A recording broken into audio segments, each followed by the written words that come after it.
E aí pessoal, tudo bem? Aqui Paulo Brainer, só avisando para vocês antes de começar a nossa aula que a vacinação contra a Covid-19 já está disponível para os adolescentes a partir dos 12 anos. Então não fica de fora dessa, pois é importante que todos estejam vacinados. A vacinação acontece todos os dias, de segunda a sexta, a partir das 8 até as 15 horas. Sábados e domingos, das 8 ao meio-dia, lá na quadra da Escola Pereira Carneiro. Os adolescentes que estão na zona rural devem procurar a unidade de saúde mais próxima e fazer o agendamento da vacina, tá? É importante que vá acompanhado de um responsável maior de 18 anos. Então, galera, tá esperando o quê? Vamos juntos combater esse vírus. Atenção, porque vai começar a aula de Geografia. Olá, turma. Aqui é o professor Bruno Viana. Vamos juntos a mais uma aula de Geografia aqui pelo canal. Espero que todos estejam bem, certo? Agora a nossa aula será para os 9º anos e a EJA 4, tá? Peguem seus materiais para anotações.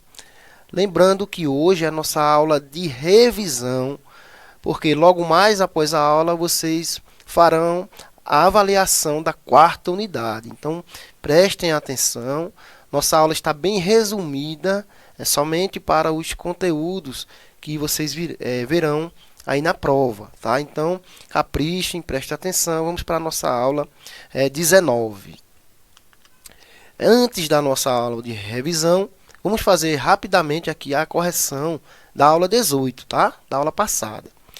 Então, vejam, primeiro, com base na leitura das alternativas seguintes, marque aquela que apresenta apenas fontes de energias renováveis. Então, a alternativa certa, a letra C, né? Solar, a biomassa e a eólica, tá? Segunda questão. Qual das seguintes fontes de produção de energia é a mais recomendável para a diminuição dos gases causadores do aquecimento global? Então, das alternativas, a gente observa a letra D, com certeza o vento, tá? Esse é o melhor recurso para essa questão. 3. Sobre o consumo de energia elétrica no Brasil, é correto afirmar que... Então, a alternativa certa é a letra C. Ó. As hidrelétricas fornecem a principal fonte de energia do país, representando mais de 60%. Tá? Quarta questão. Os recursos energéticos utilizados podem ser classificados em renováveis e não renováveis, numa escala de tempo compatível com a expectativa de vida do ser humano. Considerando o exposto e o conhecimento sobre o tema abordado, é correto afirmar que, então, a alternativa certa, a letra C, ó, a energia eólica é uma fonte renovável e inesgotável, pois é produzida a partir do movimento do ar, ou seja, dos ventos. Tá? E a quinta questão, os combustíveis fósseis podem ser empregados tanto para o deslocamento de veículos, quanto para a produção de eletricidade em estações termoelétricas. Cite uma desvantagem dessa fonte de energia. Então, uma questão subjetiva. Libera gases poluentes na atmosfera, levando à danificação da camada de ozônio e à intensificação do aquecimento global, né, do efeito estufa acelerado. Então, feita aí nossa correção, vamos para a nossa revisão.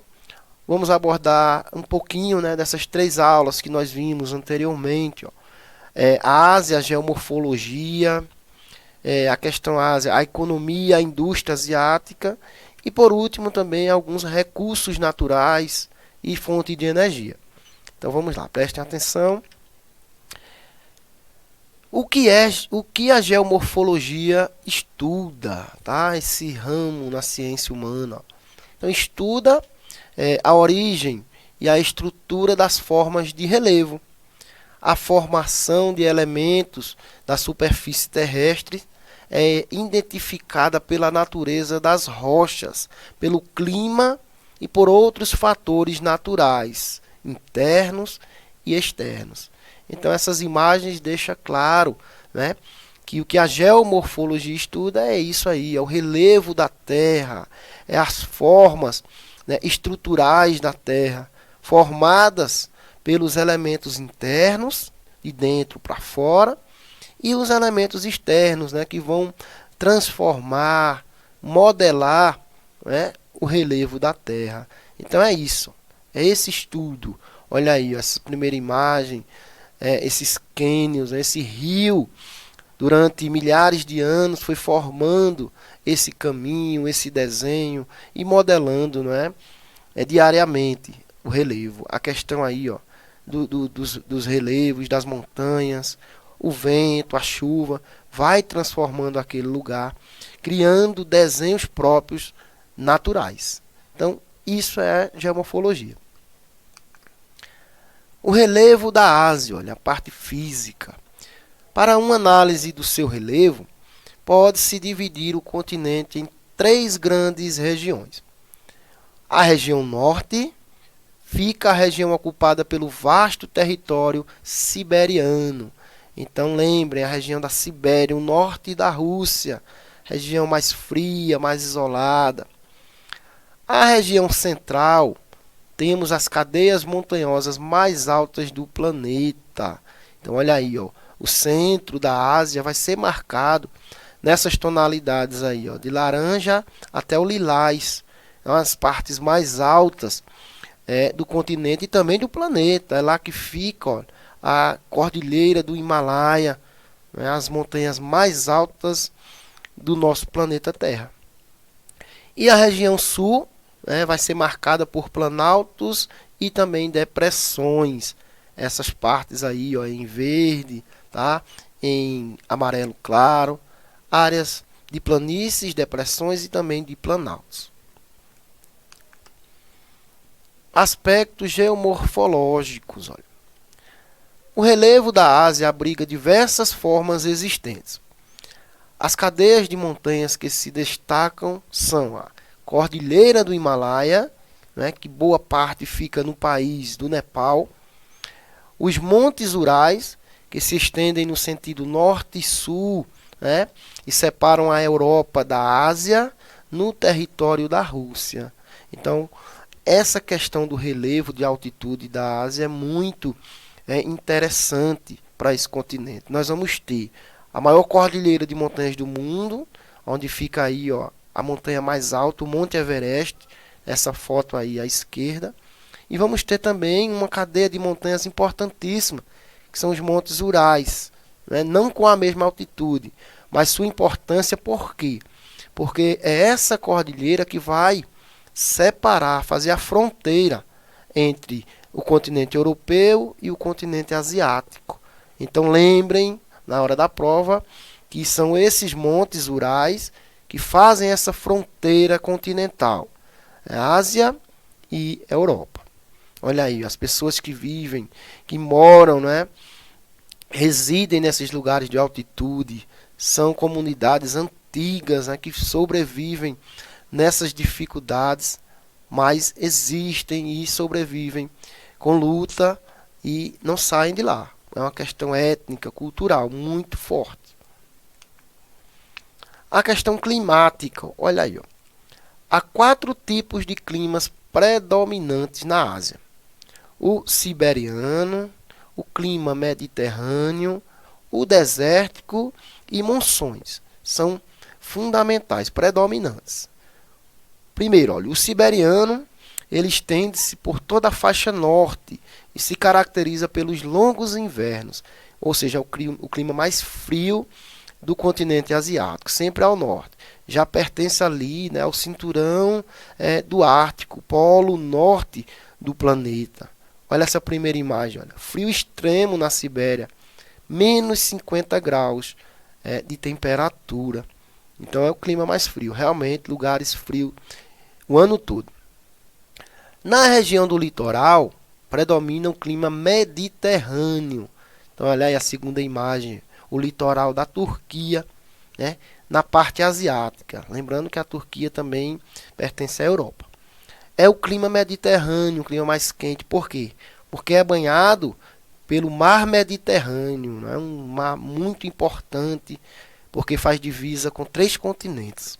Então, o clima mais quente, né, no litoral. E já no interior do continente, o clima é desértico, muito quente e seco durante o dia e gélido à noite. Essa é uma característica de desertos, né? Durante o dia, as mais altas temperaturas, e durante a noite a temperatura cai, né, muito forte, chegando até a gelar em alguns lugares. Essa imagem é o deserto de Gobi, na Mongólia, né, um dos maiores do mundo, e fica ali no interior da Ásia. Tá? A hidrografia, né, a questão das águas.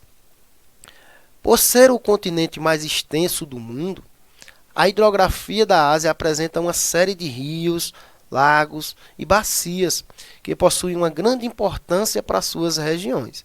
Ou seja, o maior continente do mundo, vamos ter vários e vários rios, né, de grande importância, e também alguns mares, né, como é o exemplo aí, ó, do Mar Cáspio, que fica no sudoeste asiático. Olha a imagem no mapa e a imagem de satélite.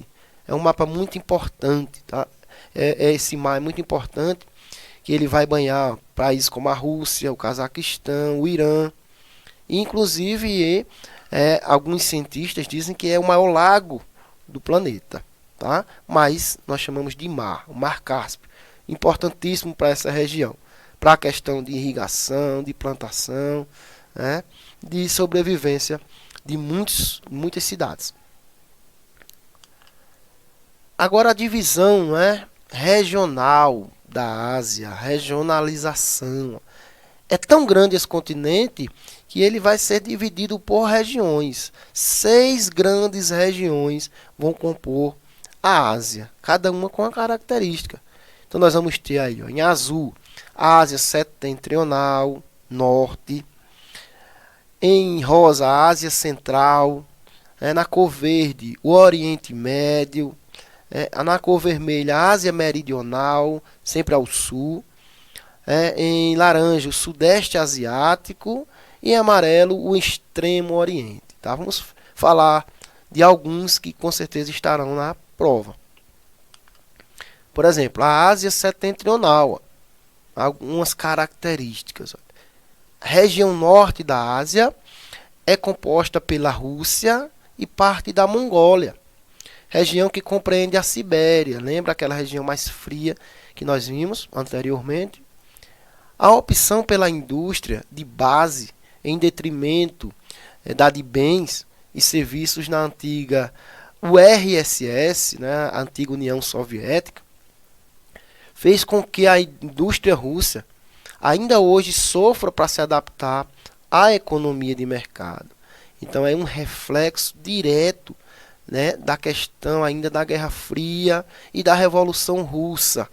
Por muito tempo, não é, quase um século, a Rússia viveu nesse sistema de União Soviética. Então não se investia tanto como é nos países capitalistas. Então a indústria ainda se reflete nessa questão de base, de armamentos, de retirada de recursos minerais. Então isso é uma herança ainda da questão lá da Guerra Fria, da União Soviética.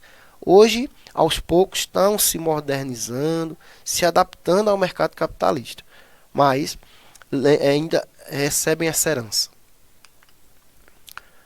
O Oriente Médio, olha, uma das regiões. A região do Oriente Médio, né, ou Médio Oriente, recebe esse nome por causa da sua localização geográfica. Fica ali, olha, entre a Europa, a própria Ásia e até a África. Né, está ligada a esses 3 continentes. Ela está na porção oeste do continente asiático, mas em uma área que faz fronteira tanto com a Europa quanto com a África. Os países do Oriente Médio têm na exploração do petróleo, lembrem, petróleo, sua principal fonte de riqueza, detendo 60% das reservas mundiais dessa fonte de energia.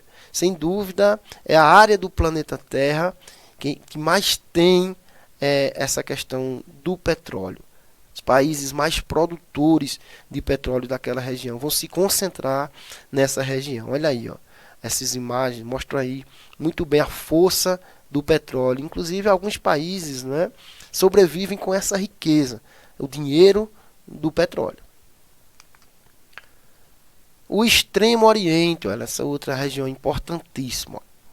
Encontram-se duas grandes potências econômicas do mundo.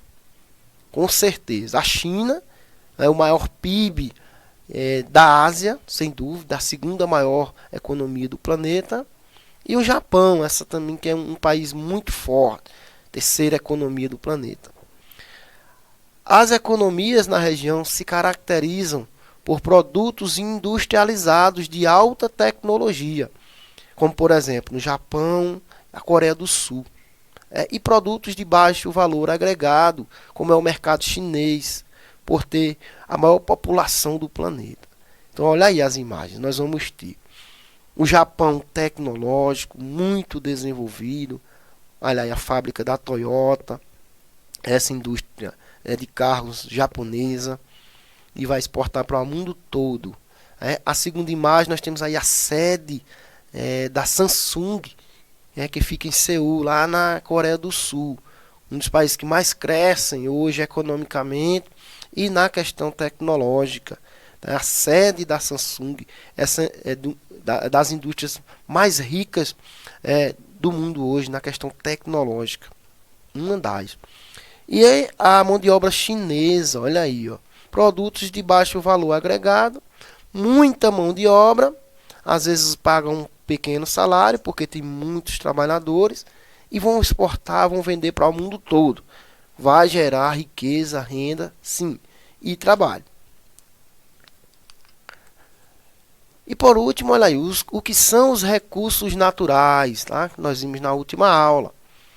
São elementos da natureza que são úteis ao ser humano para cultivo, para a vida em sociedade, no processo de desenvolvimento da civilização, ou para sobrevivência e conforto da sociedade em geral.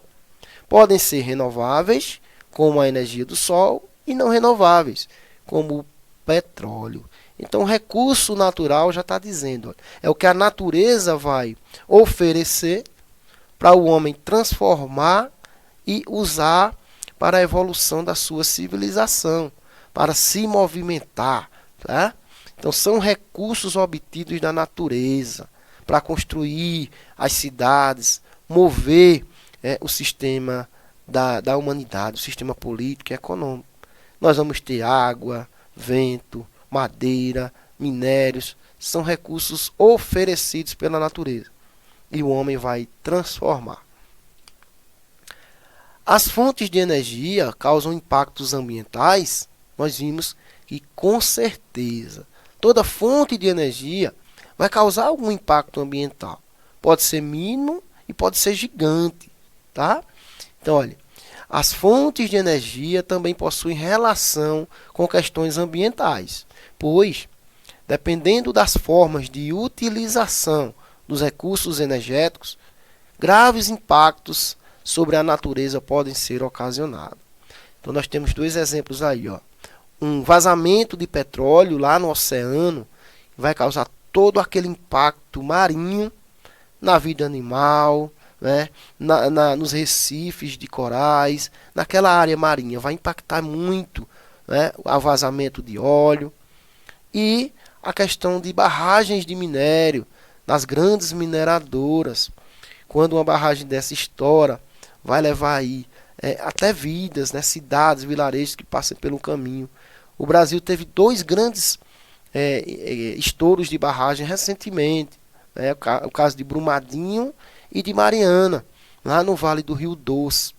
Então, olha aí, até hoje aquela região ainda não se recuperou de todo esse impacto ambiental, tanto na questão animal, pesca, de caça, como na questão social, de moradores que viviam ali e foram deslocados. Então, tudo vai mudar. Vidas foram levadas por conta desse impacto. A energia eólica, olha, a energia renovável. O vento é um recurso energético renovável, portanto inesgotável. Em algumas regiões do planeta, sua frequência e intensidade são suficientes para a geração de eletricidade.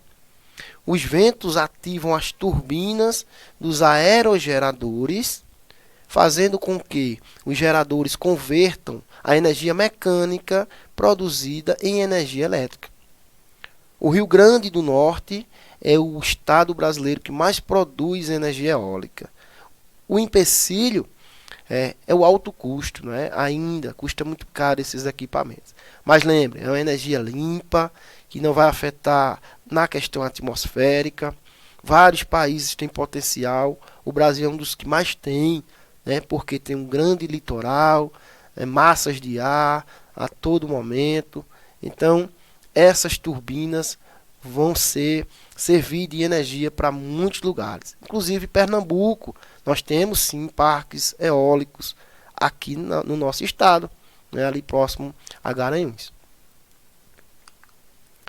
A energia hidrelétrica, e por último, que a energia fornecida por as barragens, as turbinas, né, gerada pela força da água. No Brasil vamos ter dois gigantes: a usina hidrelétrica de Itaipu Nacional, que fica no Paraná, né, pertence ao Brasil e também ao Paraguai, e a usina hidrelétrica de Belo Monte, né, no rio Xingu, que fica no Pará, essa mais recente. Então são dois gigantes, não só no Brasil, mas para o mundo, né? Lembrando que a de Itaipu é a que mais fornece energia na América Latina, né, em produção de energia. Já a do Pará, né, de Belo Monte, é gigante, porém não tem o mesmo potencial energético que Itaipu. Esse gráfico aí, ó, representa bem a importância da energia hidrelétrica para o Brasil. Ó. Mais de 60% da nossa energia, a cor azul aí, ó, vem de hidrelétrica. O restante é dividida em outras energias. Por isso, é fundamental que os países tenham diversas fontes, principalmente alternativas e limpas. Por quê? Porque alguns recursos vão se esgotando e a energia precisa se renovar, né? Isso é através de outros tipos de fontes. Tá aí nossas referências. Obrigado pela atenção. Tenham todos uma ótima prova, tá certo? Até mais.